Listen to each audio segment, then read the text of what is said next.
រឿងលបាយអនឡាញណាឆ្នោតកោះឆ្នោតចាក់ឬក៏លបាយអីផ្សេងក្តៅដូចបាយពុះបងប្អូនណាគ្រាន់តែអ្នកខលមកខ្ញុំបន្តិចអ្នកទេអ្នកខ្លះជាប់កុំធនាគារឆ្ងល់តែមិនបានវៃលុយអត់កើតឆែកលុយឡើងចេញធ្វើអីក៏ឡើងចេញខលទៅសួរធនាគារថាយើងជាប់ពីបញ្ហាកង់លុយខ្មៅ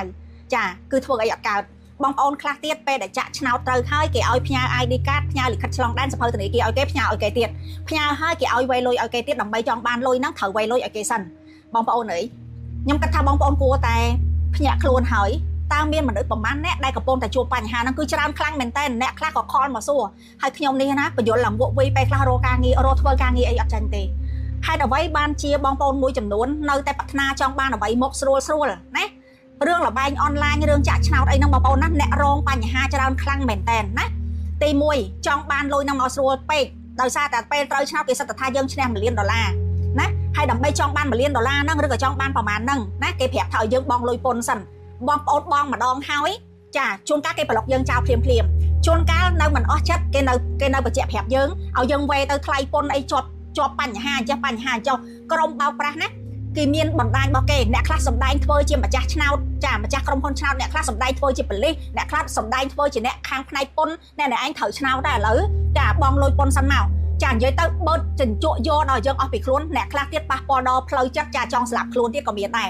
អ្នកខ្លះទៀតស្លងដោយសារតែចង់បានលុយនឹងខ្លាំងពេកចាពេលខ្លះខំបញ្យល់ណែនាំថាអូនឯងគេបោកហើយឈប់ទៅណាប្លុកចោលទៅនៅតែអត់ទេអ្នកគ្រូខ្ញុំអាចប្តឹងបានអត់ខ្ញុំចង់ប្តឹងយកលុយហ្នឹងយកបានអត់ណាអ្នកខ្លះទៀតលើកហេតុផលថាអ្នកគ្រូខ្ញុំឃើញកូរ៉េគេលេងដែរហ្នឹងឃើញជនជាតិផ្សេងលេងដែរហ្នឹងហើយមិនបើគេលេងដែរបើសិនគេធ្លាក់ប្លុកណាបើគេធ្លាក់ចូលដងយើងចង់ធ្លាក់ជាមួយគេដែរមែនណាសូមបញ្ជាក់ជូនបងប្អូនណា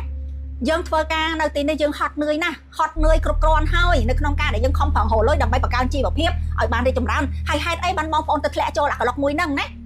ចាហើយឥឡូវប្រទេសជាតិកំពុងតែជួបបញ្ហាមកកណោទៀតហើយយើងហ្នឹងអមិនបានទៅនឹកឃើញអីគេបានទៅចង់បានអីមកស្រួលណែបើថាឆ្នោតអីគេឆ្នោតកូរ៉េលុបតូស្អីហ្នឹងអាហ្នឹងវាមានហើយឆ្នោតជាតិរបស់គេប៉ុន្តែរឿងលបែងតាមអនឡាញឆ្នោតអនឡាញអីហ្នឹងណាបងប្អូនសូមប្រយ័ត្នឲ្យមែនតែនមានអ្នកជួបបញ្ហានឹងច្រើនខ្លាំងមែនតែនសូមបងប្អូនទាំងអស់គ្នាជៀសឲ្យឆ្ងាយផុតពីរឿងបញ្ហាលបែងអនឡាញទាំងអស់ហ្នឹងព្រោះមានអ្នកដែលរងបញ្ហាបោកប្រាស់ច្រើនមែនតែនខ្ញុំរំលឹកម្ដងទៀតណាល្មមភ្ញាក់ខ្លួនហើយឈប់នាំគ្នាដើរចូលផ្លូវមួយដែលជាផ្លូវបំផ្លាញខ្លួនឯងចានេះជាការក្រៅរំលឹកពីខ្ញុំព្រោះខ្ញុំក៏អត់មានពេលវេលានៅក្នុងការអង្គុយលើទូរស័ព្ទចាដោះស្រាយបកស្រាយរឿងហ្នឹងឲ្យបងប្អូនដែរហើយក៏ខ្ញុំមិនអាចជួយអីឲ្យជួយបងប្អូនបានតែមានតែប្តឹងប៉ូលី